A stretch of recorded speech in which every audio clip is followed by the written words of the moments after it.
Hi, how's it going? That's a terrible way to start the video. My name is Dylan, welcome to my channel. I'm coming at you today with a bit of a unscripted, off-the-cuff video. You know, the vibes of like a second channel update, although I don't have one of those, so I'm putting it here. I wanted to make this because my last video, where I talked about my theories about A Song of Ice and Fire, kind of blew up a little bit, which I was not expecting. I mean, right now it's at like 13,000 views, which in the grand scheme of things is not that crazy, but considering the fact that my last video had like 50 views, it is so wild to me. I mean, the response to the video has been amazing. You guys have been so supportive. I really appreciate it, honestly. In particular, there's been a lot of great comments on the video, people sharing their opinions on my theories, some critiques, some fan theories of your own, and I thought it would be fun to make this video of me going through some of these comments and responding to them, giving my opinion on your guys' opinions. So after like the first day or so, when it really started blowing up, I had this idea for this video, so I stopped really like looking at the comments in depth. I've been skimming over them occasionally, but I really wanted this to be like my first reaction to some of these. And of course, before we get started, gotta give the obligatory spoiler warning. I have no idea what I'm gonna be talking about really, but I'm sure I'm gonna be spoiling something. And so let's just jump right into it, why not? First up, there is a comment that I wanted to talk about first, and it's actually one that I responded to already, but I just felt like it was appropriate to bring up in this video. It's this one here talking about how Alaras being Rhaenys Targaryen has previously been suggested by the Interesting Nerd Club, and I had figured that I would have some overlap with that channel. They have a ridiculous amount of videos, and I did check with them after I read this comment, and sure enough, it is one of their videos. In fact, it's their first one, so I don't know how I hadn't seen it before, but I somehow missed it. I mean, they're a great channel. You should obviously go check them out if you haven't already, although if you're watching my video, it's almost guaranteed you've seen one of theirs. But there is another annoying thing about this. You remember my second theory talking about the island loop in Tyrion's chapter? How I said that the actual loop itself theory, I had heard that aspect of it before and I was just building off of it? Well, guess where I had heard about it before? The friggin' Interesting Nerd Club. Y'all need to leave some theories for the rest of this. It's ridiculous. Alright, next up. Okay, but Tyrek Lannister is a horse. That's not a theory, it's just canon. He was last seen a horse. I mean, I don't have a rebuttal to that. You know, it's funny I joke about that, but I honestly do genuinely like the theory that Lyanna is a horse, but I'm not gonna get into all that right now. I did see a lot of support for the third theory, the Stoneheart theory, which I do love. That is my personal favorite theory that I made. It's the one that I'm most proud of. Also, a lot of people loving the first theory as well. That one is a bit more contentious, which I guess makes sense. Not as many people talking about the second theory, the Looping Island theory, which I guess that makes sense. That one didn't have as many earth-shattering revelations to it, so that's fine. Oh, here's one that I did see before I stopped looking. This guy Daniel, he posted like 5 comments. Shout out to Daniel, love you Daniel. This one is talking about how the hold the door theory, it's probably not going to be Hodor literally holding a door. It's going to most likely have Hodor like standing guard at the door rather than literally holding it in place. I'm pretty sure this was something confirmed by George himself, but I'm not sure. Even if it hasn't been confirmed, I do think it just makes more sense that this is the case. It's much more epic of a scene of Bran taking over Hodor's mind and fighting as a warrior, only for Hodor to die in the process. Just feels a bit more tragic. I think it just makes more sense thematically that Bran had a more direct effect in what happened to Hodor's mind, rather than it being like purely accidental, really representing him going down a darker path with his warging abilities. I didn't want to get too much into this sort of idea in the video itself, because it was already so information dense. My poor mom still ended up very confused, but she did like the video. And in fact, she started reading A Game of Thrones recently, so I'm very excited for her. Here's one. If Sorella was actually a Targaryen, then Prince Doran would have married Quentyn to her for his Targaryen restoration plans. Interesting theory, though. That is interesting to think about. I mean, I definitely think it's possible that Doran would do that. I also, though, think it's like a strong idea that Doran, and especially Oberyn, would want to keep Rhaenys hidden as much as possible. I mean, they know that she's in danger, especially with Robert still alive, and especially with Duran. He loves delaying things and waiting until the right moment, so I could definitely see him hiding away Rhaenys as Sorella, and him waiting for the exact right moment to bring her out of hiding and reveal her, like maybe after Robert died. And then, of course, there was so much chaos after King Robert actually died that he didn't feel comfortable bringing her out. But then that also suggests that he would care more about Rhaenys than his own children because he's constantly putting them at risk. I don't know.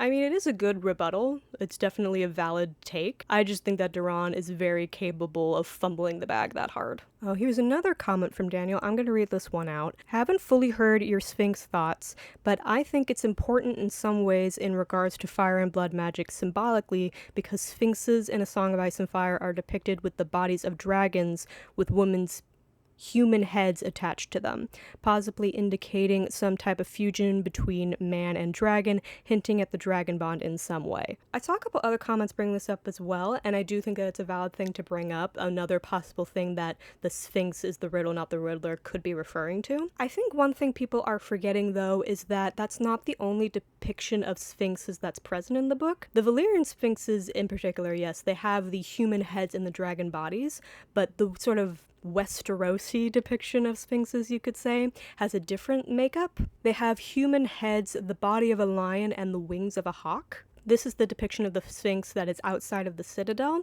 and is also the thing that Alaras is named after. This is specifically said because Sphinxes are a little bit of this and a little bit of that, and Alaras is as well, being Dornish and Summer Islander. So while I definitely think it is a valid thing to bring up, the whole possible dragon bond thing could be what Aemon is referring to, and this could be some kind of information they use later to, you know, fight the White Walkers and whatnot. I just think that the phrase is still referring to Alaras in some way, mainly because it's just more interesting to talk about.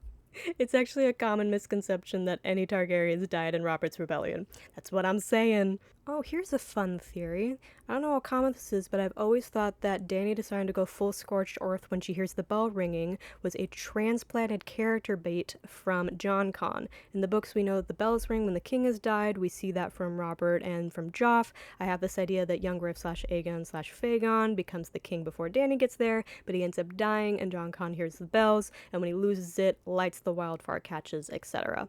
Yeah, I think I saw Quinn the GM talking about that theory. I definitely think it's very valid. I actually have a good support for this theory.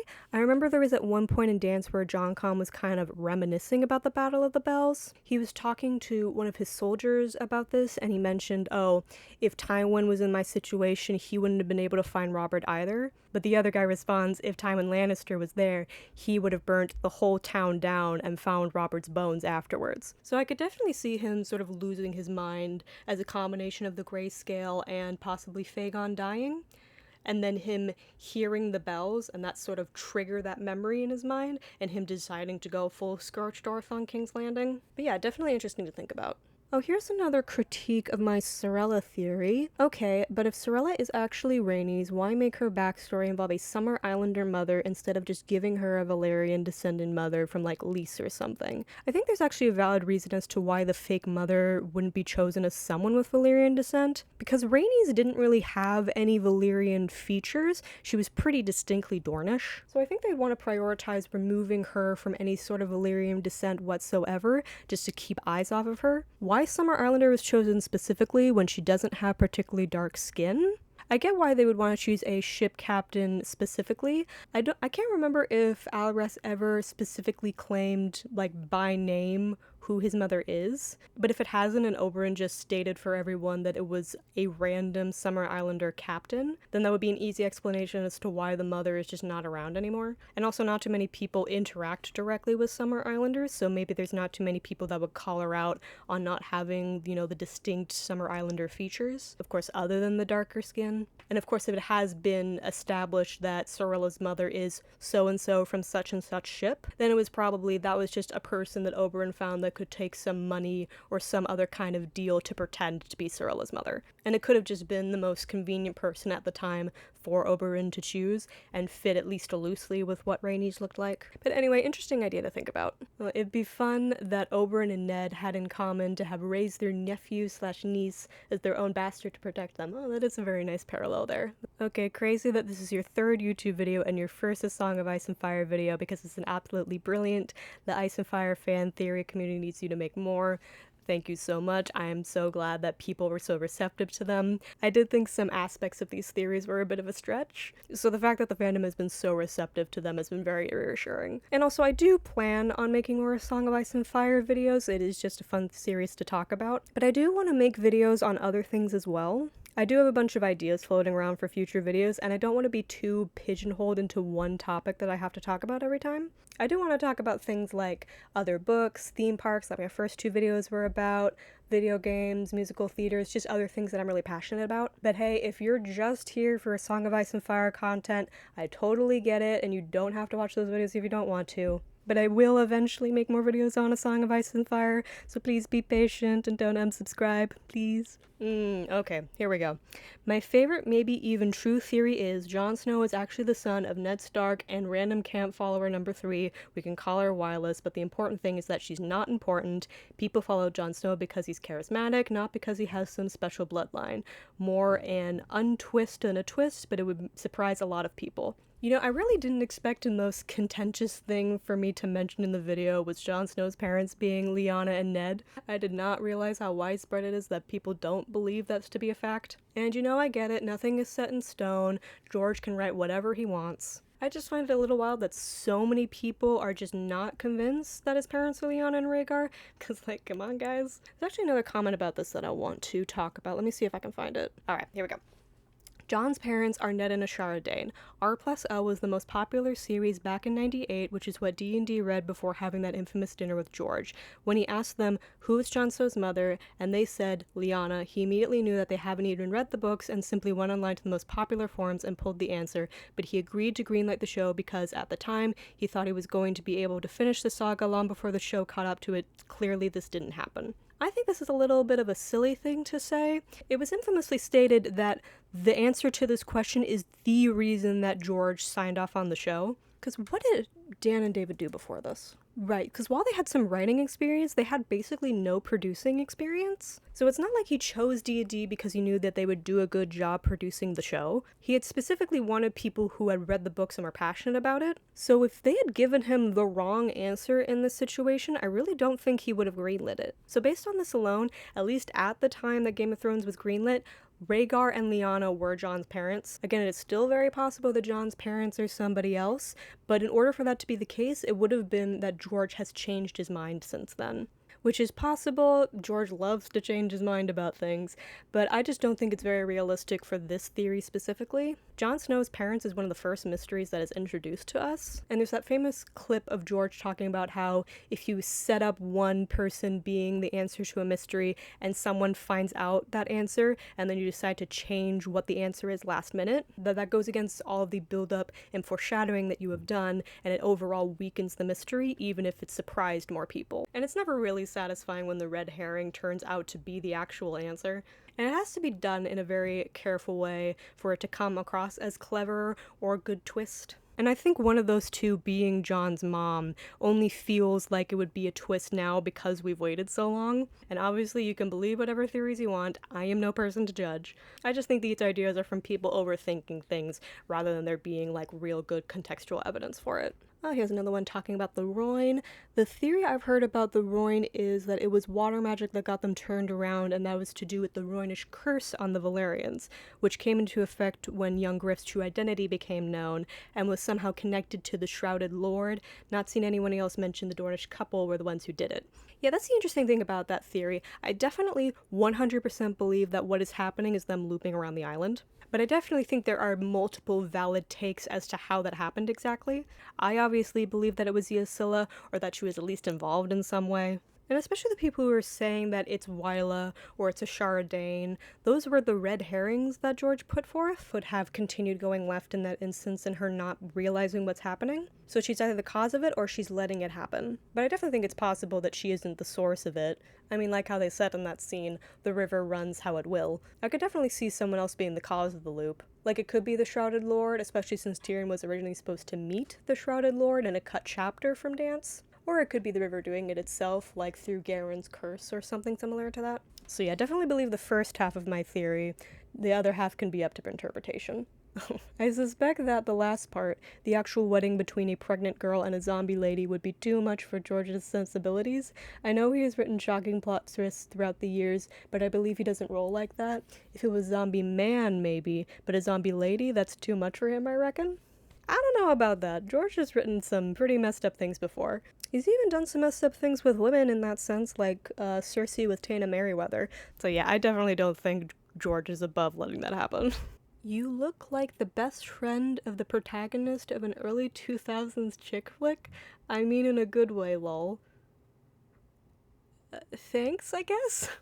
Oh, here's an interesting theory about Craster being Bloodraven's son. Yeah, I definitely do think that's interesting.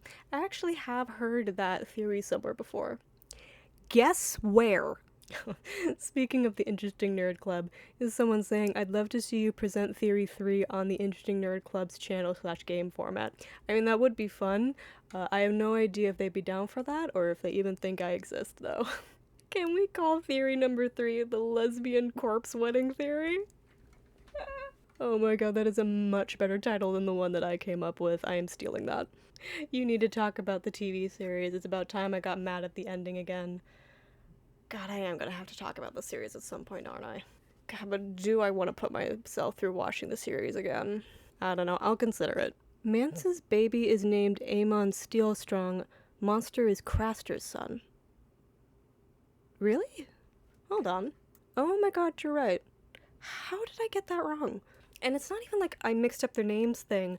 I legitimately had it in my head that Mance's baby was named Monster at the Wall, and then later named Aemon by Gilly on the way to Old Town, so that Mance's kid had two names and Gilly's kid didn't have a name yet?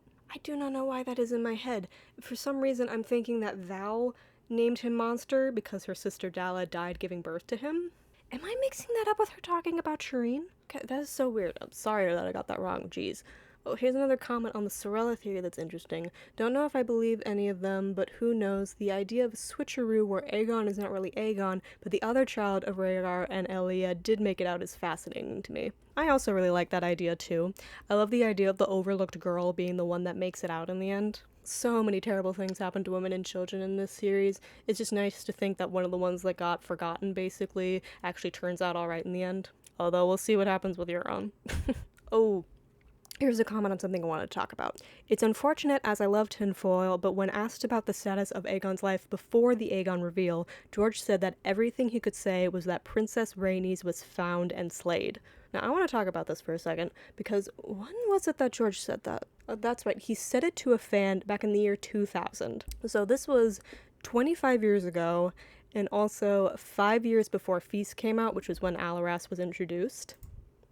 He could have changed his mind. I don't think he's gonna stick as strictly to something he said so long ago. Oh, and there's another comment that's somewhat related to this. Let me find it. Here it is. Not to be that guy, but this passage from Kevin's epilogue chapter makes me think that the first theory is pretty much impossible. The girl had been recognizably the Princess Rhaenys, but the boy, a faceless horror of bone and brain and gore, a few hanks of fair hair, none of us looked too long. Tywin said that it was Prince Aegon, and we took him at his word. Now, at face value, that seems pretty damning to my theory, but I want to pose, would Kevin actually recognize Rhaenys himself? Because Tywin and the Mad King had their falling out in 281, so Rhaenys was a baby at that point. And I really doubt that Kevin would have seen Rhaenys after this point, so I don't think he would recognize her. And like I said in the theory, I don't think there's people that would both be able to recognize Rhaenys and to actually saw her body close enough to recognize her. Because for greater context, she spent most of her life on Dragonstone, and then was moved by the Mad King to King's Landing during Robert's Rebellion. We don't know exactly when this happened. I would assume it'd be like a few months before the Siege of King's Landing, so like when Rhaenys was 2 or 3. So everybody that knew her on Dragonstone and would recognize her didn't see the body, and everybody who in King's Landing would have seen the body wouldn't be able to recognize her. because I very much doubt she would have the run of the castle, and King Ares would probably, like, keep her in her room most of the time. Like, take Thoros of Myr, for example. He saw the body, but would he actually have interacted with Rhaenys before this? Like, I doubt Rhaenys would have any public appearances for him to see her, and I also very much doubt that King Ares will let some weird foreign red priest see his granddaughter.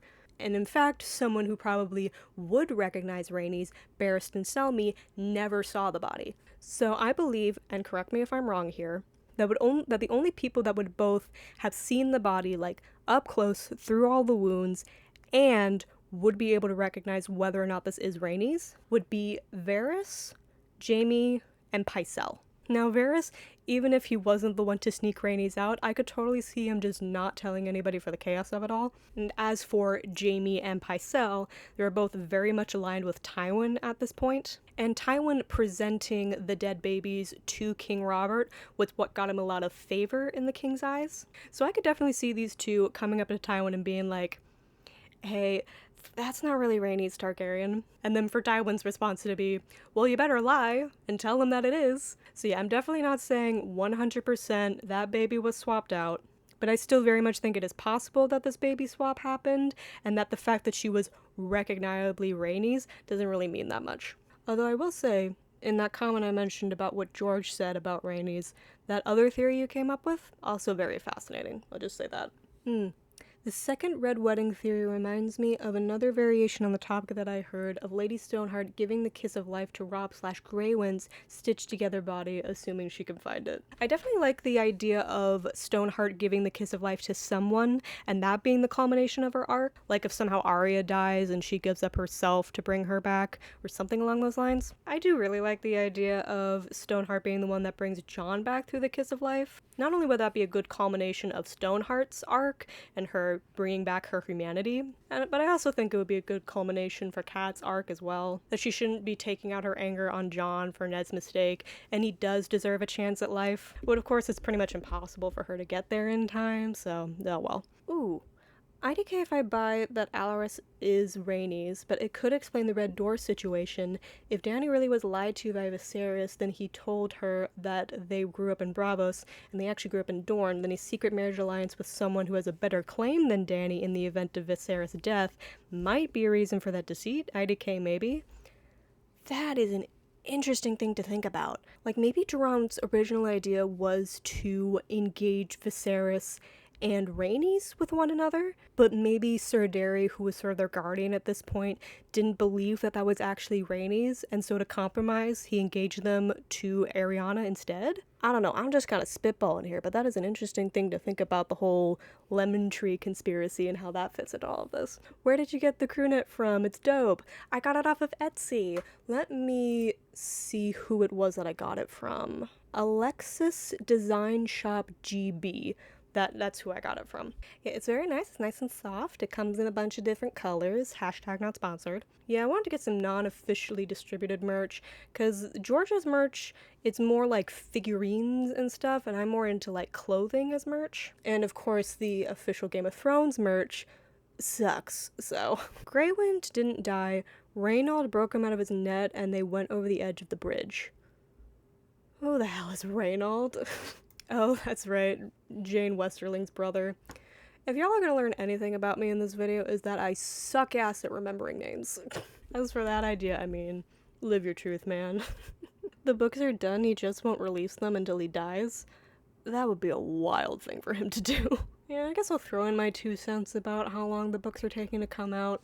Like, I really get why people are so upset. I mean, obviously, artists should take all the time they need to make the actual thing that they want to make. However, 14 years is absolutely ridiculous, so it's totally valid to be angry at him for that. But also, I truly believe that George is just as upset as we are that these are taking so long to come out. And I also think bullying him is not going to help matters at all. If anything, it's just going to discourage him more. So if they come out, then they come out. That's great. There's not really much that we can do about it. But I also truly believe that enough of Winds has been written at this point, that if George was to sadly pass away, or just give up on writing the series tomorrow, that there would be enough to publish something. I don't know if it would feel complete, or end in a satisfying way, but hey, Dance did pretty much the exact same thing, so The audio is very low. Ugh, God, I know. I'm still trying to figure out the technical side of YouTube. Let me know if this sounds better. It's definitely something I want to work on in the future, like improving the actual quality of my video making itself. So any critiques on that area is very welcome as well. Don't feel like you're gonna upset me if you say my video quality is bad. I want to hear about that too. Well done, fellow weirdo. Thank you, fellow weirdo. Oh, here's an interesting critique that Catelyn knew Arya was alive not too long ago and is searching for her. Okay, that would be a valid reason as to why Stoneheart is still holding on to the crown. However, it was quite a while ago at this point that Arya was last seen alive in Westeros. And also, if they knew that she was last seen with the Hound, they know that the Hound is dead, so I think it's reasonable to consider that they think she's dead as well still. So I still think it's reasonable to think that she thinks that all of Robb's heirs are dead, or Jon. Such as those confirmed by the show, you just lost all credibility right there. I said pretty much confirmed by the show. Don't you twist my words around. I am fully aware that everything that has happened in the show that hasn't taken place in the books yet is all up for debate. I just meant that there are some things in the show that D&D confirmed came directly from George himself, but any of that is subject to change. Ooh, this one just came in. Let me see. My biggest problem with most of these theories is that I'm not sure how they would fit together with my headcanon that Viserys II was actually a Lyseni imposter who killed off the last dragons, and that the true Targaryen blood has only survived in bastards and in the female line, most notably through Dana the Defiant's son, Daemon Blackfyre. Okay, why don't we end it there? Again, thank you guys so much for your response to this video. This is so much more than I expected when I uploaded my silly little theory video, and I cannot express enough how much I appreciate all of this. That being said, if you want to see more from me and you haven't subscribed already, it'd be great if you would do so. It really helps support me, especially with how young my channel is. And if you enjoyed the video, make sure to leave a like and any comments down below with your opinions on my opinions, on your opinions, and I hope you will join me for my next video, even if it has nothing to do with A Song of Ice and Fire. Bye!